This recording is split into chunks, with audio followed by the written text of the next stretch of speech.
Hello, everyone. We are here today with Helen Junda, a certified executive career coach of HJ Consulting. If you're interested in being an episode sponsor and you want to highlight your brand, please reach out to us at info@n18. And let's get started. Hi. Hello. So excited to welcome you here today, Helen. I don't know if everyone knows your background, so please share with us, how did you start coaching first, and then tell us your background professionally and personally.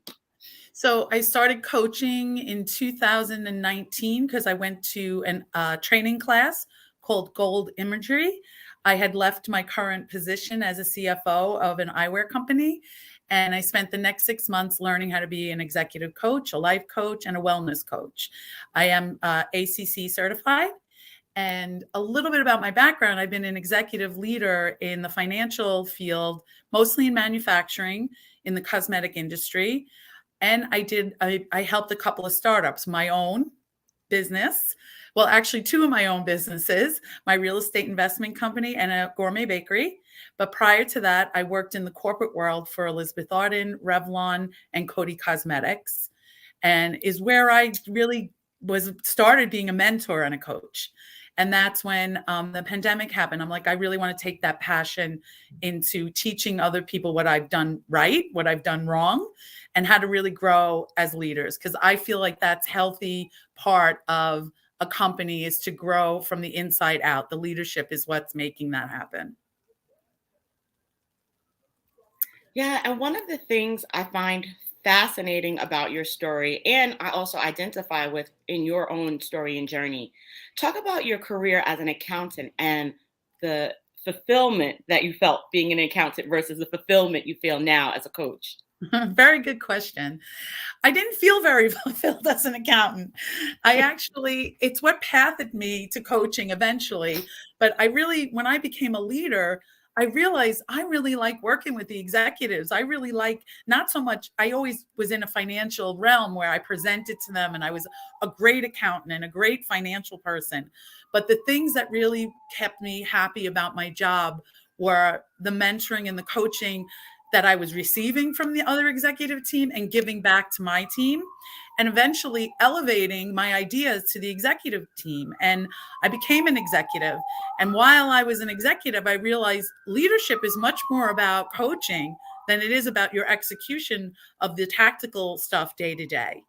And I realized that was where both my talent and my passion lied. That's exactly what happened to me. And when I finally realized that and said, aha, this is what I'm supposed to be doing, that's when I started to become a coach.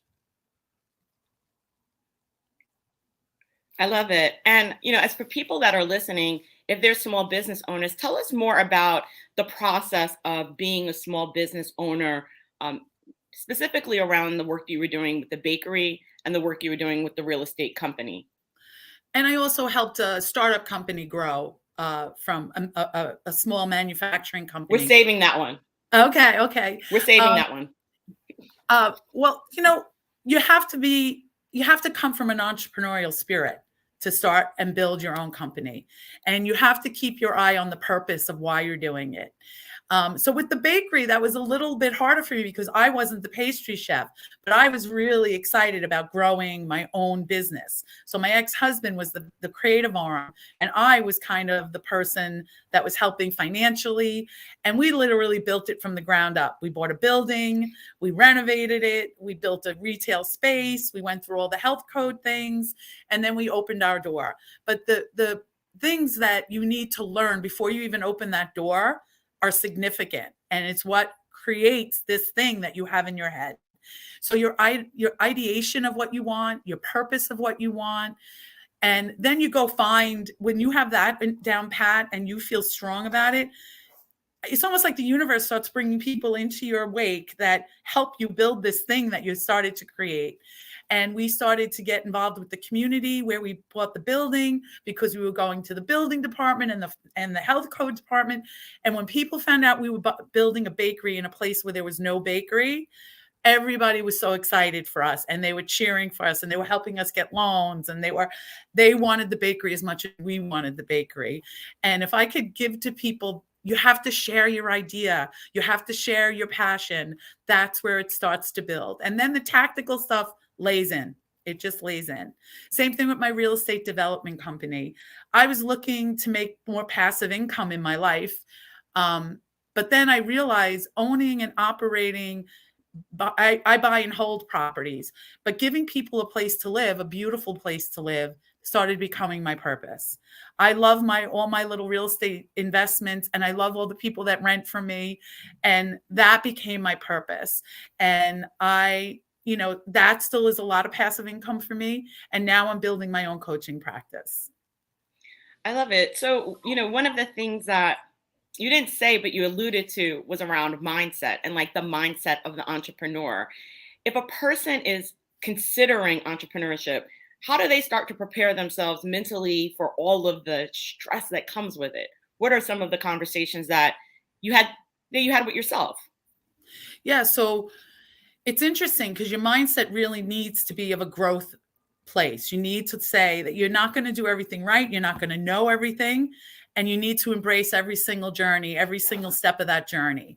Because I didn't know how to run a bakery. I didn't know how to open the doors. I learned things that I never would have learned if I didn't embark on this.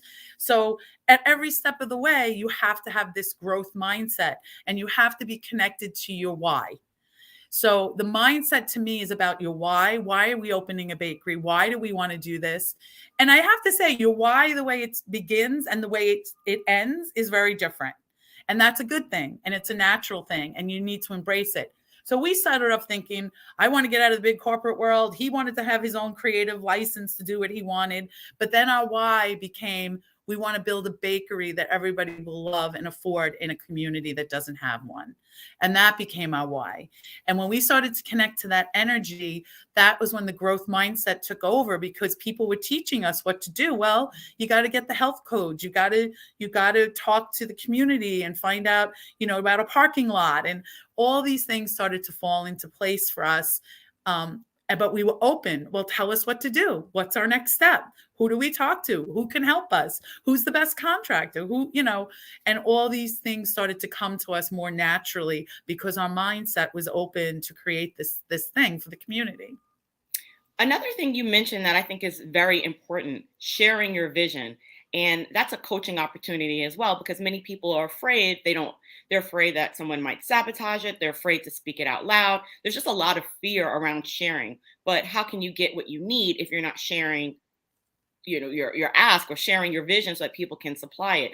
Talk to us more about, for those that are listening that are existing entrepreneurs, what is a responsible or an intelligent way to share your vision? Like, people are just oversharing sometimes, social media, but then, there's a right way to share. So what is the right way to share, or is there a right way?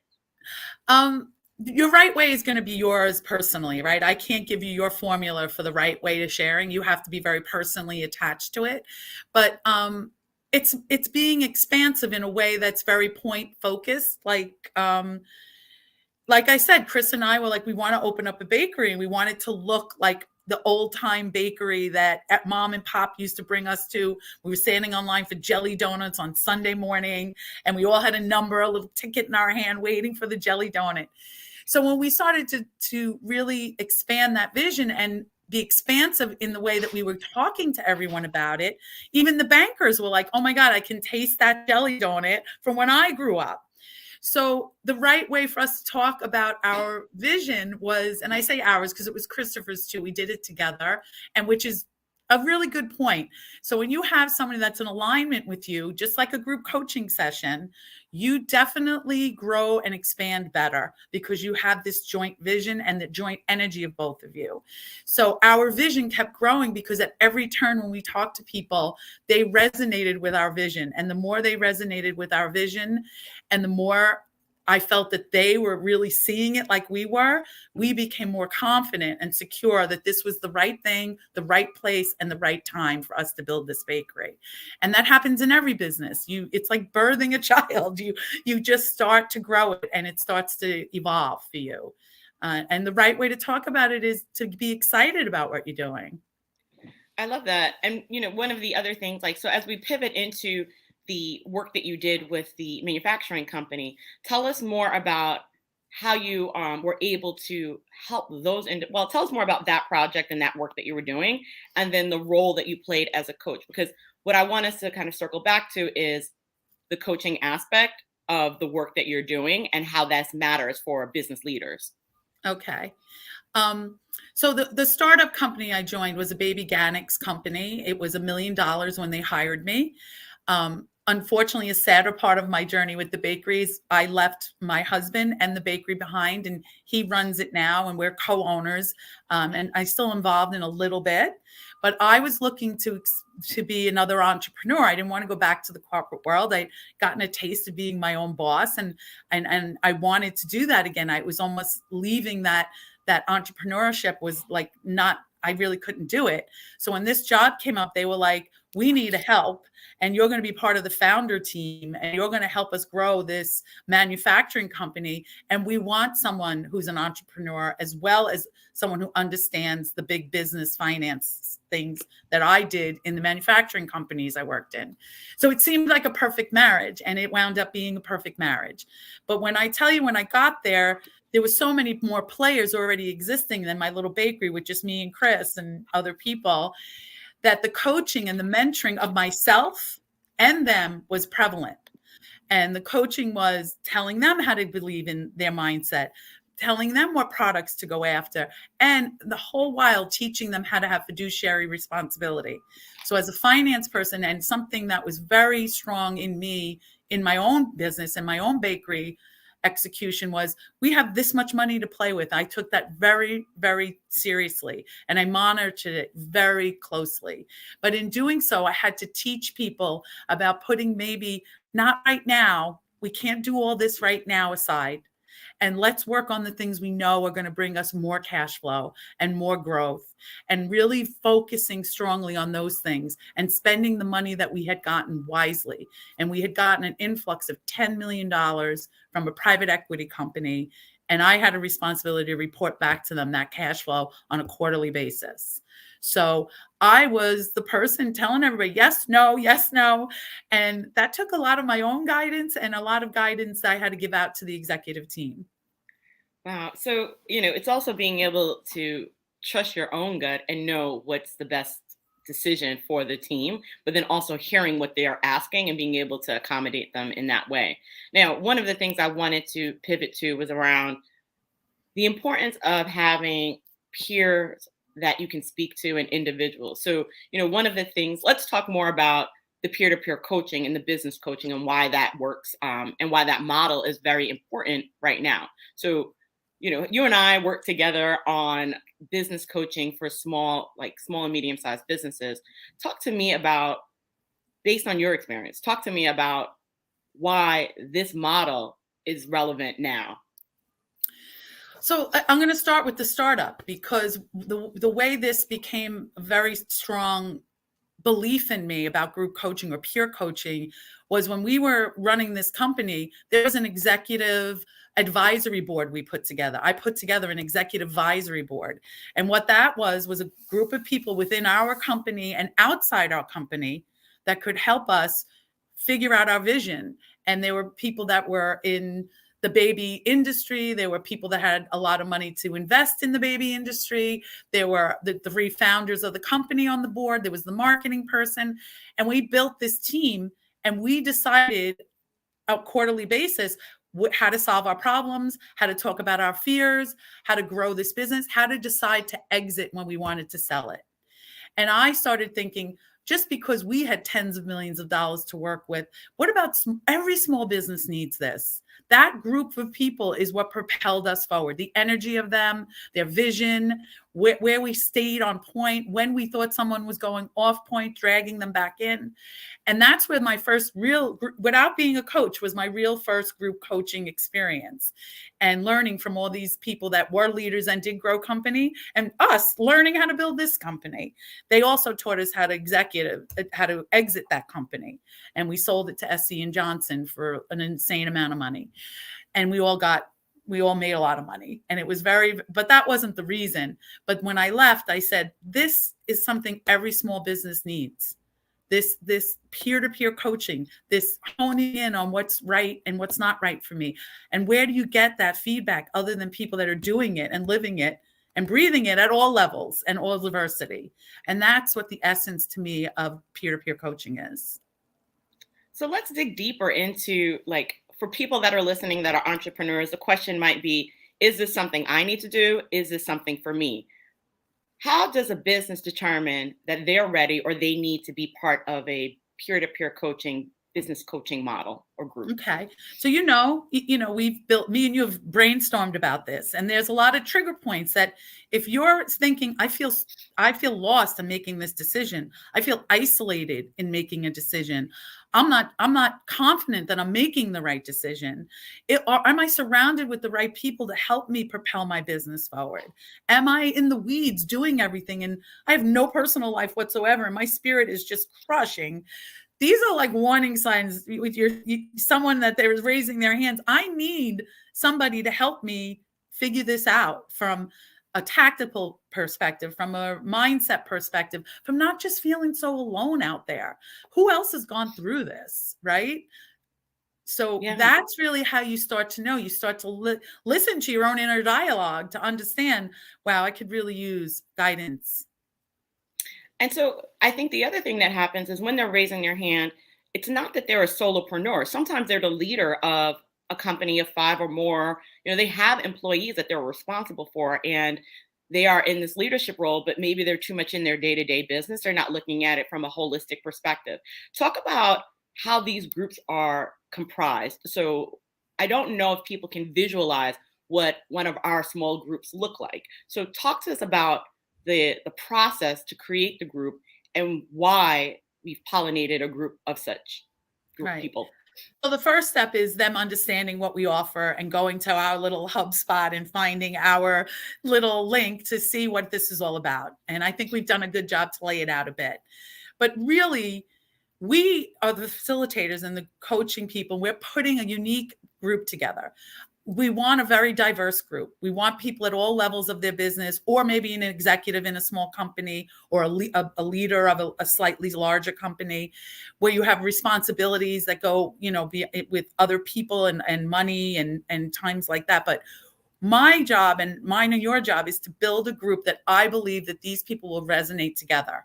And that their diverse experience, both their ages, their backgrounds, their ethnicity, being at a small startup level or even at the big level that they're ready to leave it to their children or spin it off to a big company.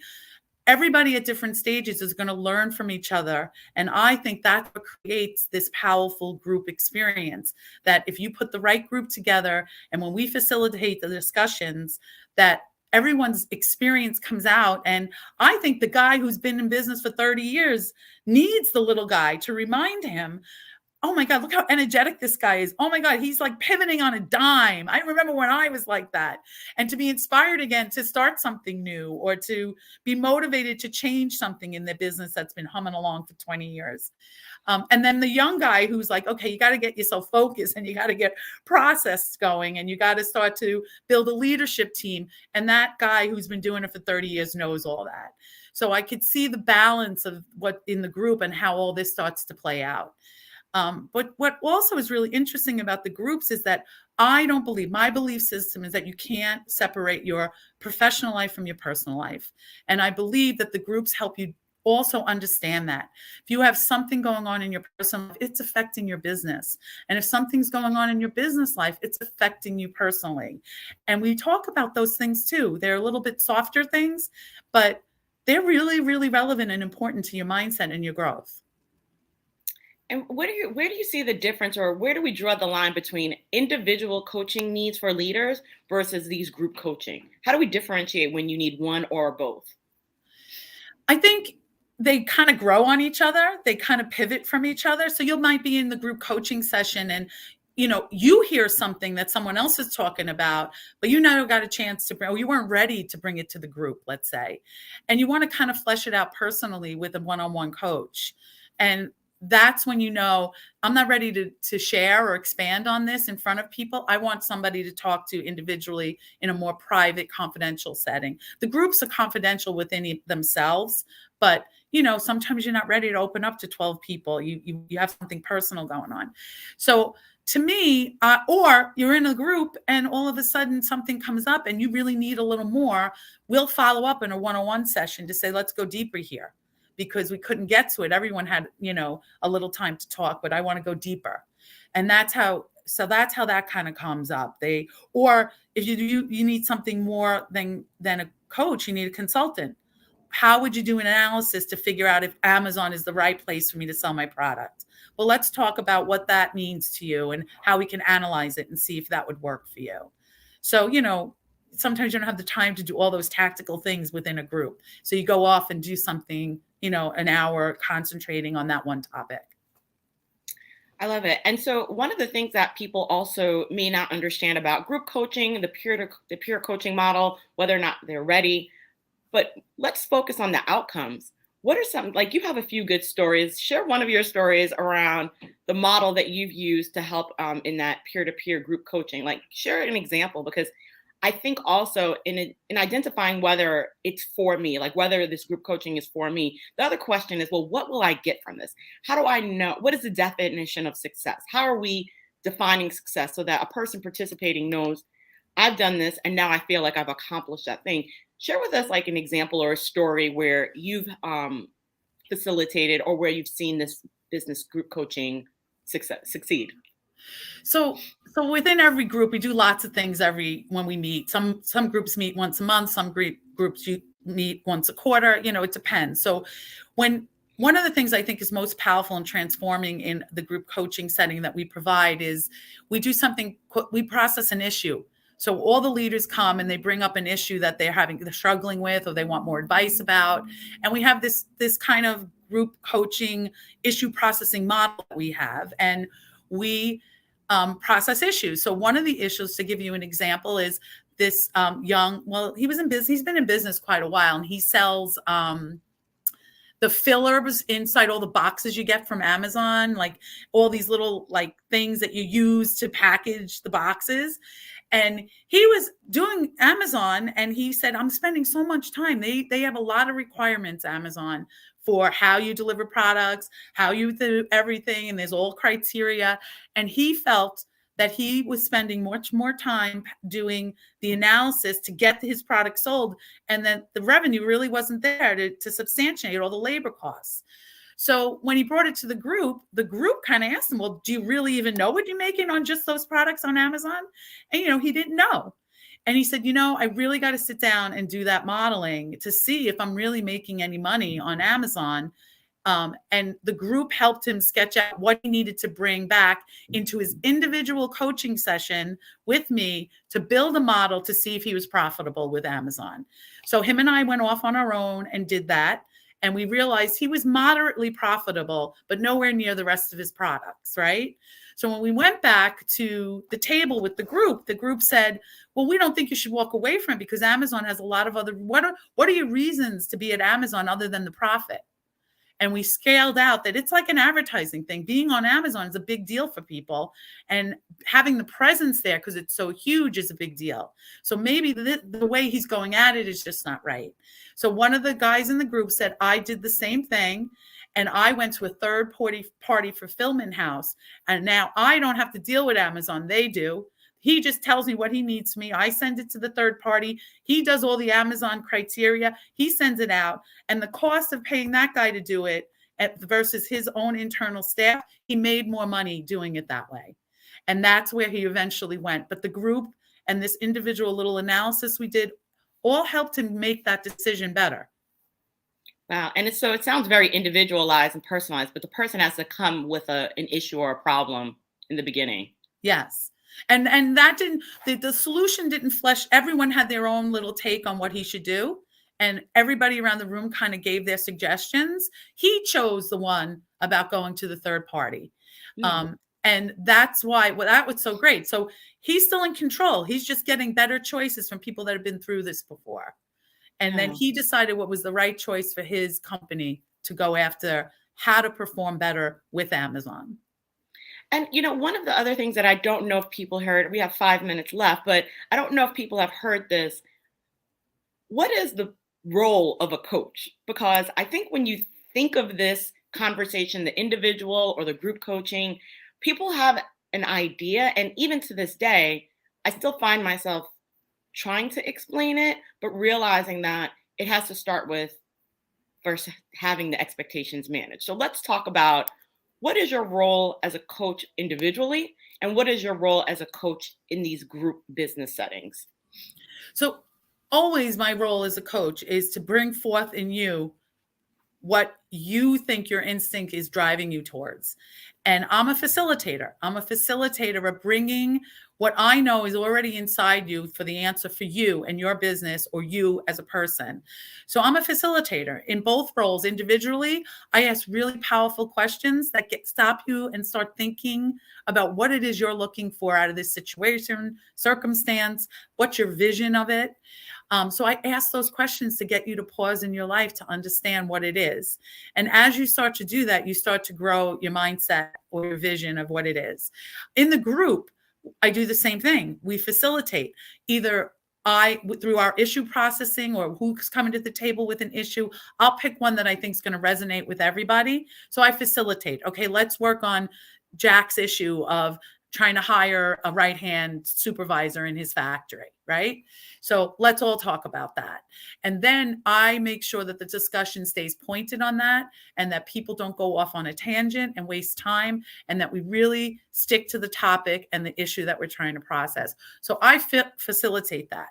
I will also facilitate a burning question that I believe was going to get the person to think longer and stronger about the solution that might be best for him. So again, through powerful questions and listening to the person speak and what's going on with them, I kind of pick out little nuggets and ask a powerful question to dive in deeper. And I think, just to make sure everyone has a good understanding of this, Helen, what is a powerful question? What does that mean? A powerful question is one that is an open-ended question. It's not a yes and no answer. If you're going to get yes and no answers, nobody's going to really understand what's going on behind the scenes and at the surface of what's really bothering you or holding you back, right? So you have to ask powerful questions that are open-ended so that they really have to think about their answer and give examples. It's also from active listening. One of the most powerful questions you can ask somebody is, I could see the guy's fidgeting in his seat. He's frowning. You could tell this is bothering him deeply. So a powerful question would be like, I'm really observing that you're having a lot of reaction to this while you're telling us. Talk to me a little bit about that reaction. What's going on? And they need to answer that question. It's not like, no, I'm not having reaction. I really am observing you having a reaction. So powerful listening is watching, feeling, seeing everything. So that is where a powerful question will come from, which I believe is what our talent is, me and you, LJ, is understanding when to ask that right question that's going to really get someone to have an aha moment or a huge change of perspective or a huge insight. And listen, as you become a better coach, your questions get better. And, the longer you journey through this, the more powerful questions you come up with. I hope that answered the question. It absolutely does. More?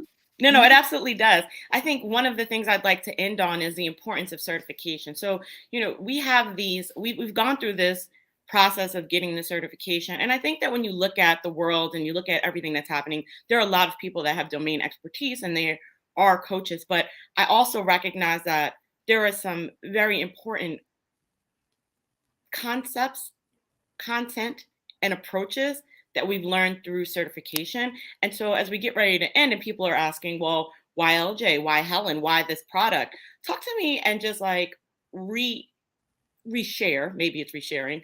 Why did you go through a certification process to begin with? Because you have domain expertise. You started 2 businesses. You've helped another business exit multi-million dollar deal, right? Like they've gotten a lot of money from the work that you did. You worked in finance. You had all of the skill. Why even coaching? Why was that necessary to get this certification? And why should that matter to people that are considering our services or anyone's services? I take my role as a coach very personally and very professionally. And it's very important to me that I approached coaching like I did everything else in my life.